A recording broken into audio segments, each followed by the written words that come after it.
എന്തായി ഇന്നലെ സ്ഥലത്തിന്റെ ദിവസമൊക്കെ എന്തായി? അടുത്ത ആഴ്ച തീർന്നേ. അതല്ലേ എന്തെങ്കിലും ഒരു സഹായം ചെയ്യാൻ. എന്തു പറ്റി? ഒരു ഓപ്പറേഷൻ കഴിഞ്ഞ് ഒരു ഓപ്പറേഷൻ പറഞ്ഞു വെച്ചേക്കുന്നു. 10-30,000 രൂപ വേണം മക്കള്. ഒരു രക്ഷയില്ല. എവിടെ വീട്? എവിടെ വീട് ആലുവയിലാണ് മോനെ. ഒരു നിവർത്തിയില്ല. എന്തെങ്കിലും നിങ്ങളെ കൊണ്ടാകുന്നത് എനിക്ക് തന്നാ വലിയ ഉപകാരം എനിക്കുള്ളൂ. ഇത് വെച്ചോ. ഉപകാരം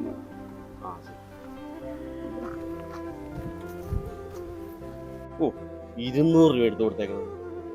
അങ്ങനെ പോക്കറ്റിട്ട് ചങ്ക് എത്തിയിട്ടുള്ള എന്റെ കയ്യിലുണ്ടായത് ഞാനൊരു 1000-500 ഞാൻ എടുത്ത് കൊടുത്തേനെ. ഇന്ത്യയിൽ അപ്പൊ ഒന്നുമില്ലേ?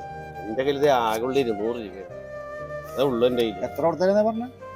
ഞാൻ എന്റെ കയ്യിലുണ്ടെങ്കിൽ 10,000 രൂപ കാശ് ഞാൻ കൊടുത്തേ. പാവപ്പെട്ടവര് ഇവിടെ കൊടുക്ക്. നിന്റെ നീ വെച്ചോ, കിട്ടുമ്പോ തന്നത്. നീ കൊണ്ട് കൊടുക്കടാ. അത് എന്ത് ഞാനേ അത് എന്റെ കയ്യിലുണ്ടായിരുന്നെങ്കിൽ നീ എനിക്ക് കിട്ടുമ്പോ തന്നാ മതി. അത് ശരിയാവൂലടാ. എന്താ ശരിയാവാത്തത്? അത് ഇതൊക്കെ തന്നെ എല്ലാവരും സ്വഭാവം. കയ്യിലുള്ളതിന് 10 കൊടുക്കാൻ നിനക്ക് തോന്നിയില്ല, എന്നിട്ട് കൊടുക്കണവരിന്ന് കുറ്റവും പറയും. എടി കയ്യിൽ ഉണ്ടായിരുന്നെങ്കിൽ കൊടുത്തതെന്ന് പറഞ്ഞാൽ തള്ളി മറിക്കുന്ന ഡയലോഗേ അതൊക്കെ എല്ലാവരും കൊണ്ടും പറയാൻ പറ്റും. ഇപ്പൊ നിന്റെ 10-200 ഉണ്ടായില്ല, ഒരു 10 രൂപ എടുത്തിട്ട് ആ 600 കൊടുക്കാൻ നിനക്ക് പറ്റുക. എന്നിട്ട് ഈ അയാൾ പോയി കഴിഞ്ഞപ്പോൾ ഇതിന് കുറെ സഹതാപവും പറയും. എന്നിട്ടാ കൊടുക്കണവരെ കുറ്റവും പറയും. കുറഞ്ഞു പോയത് നീ ആദ്യമേ നിന്റെ കയ്യിലുള്ളതിന്ന് നല്ല മനസ്സോടി മറ്റുള്ളവർക്ക് എന്തെങ്കിലും കൊടുത്ത് ചെയ്യും. എടാ നീ ഒരു കാര്യം മനസ്സിലാക്കണം. നമ്മൾ ഈ നമ്മുടെ എന്ന് പറയല്ലേ, ഇതൊന്നും നമ്മുടെ അല്ല.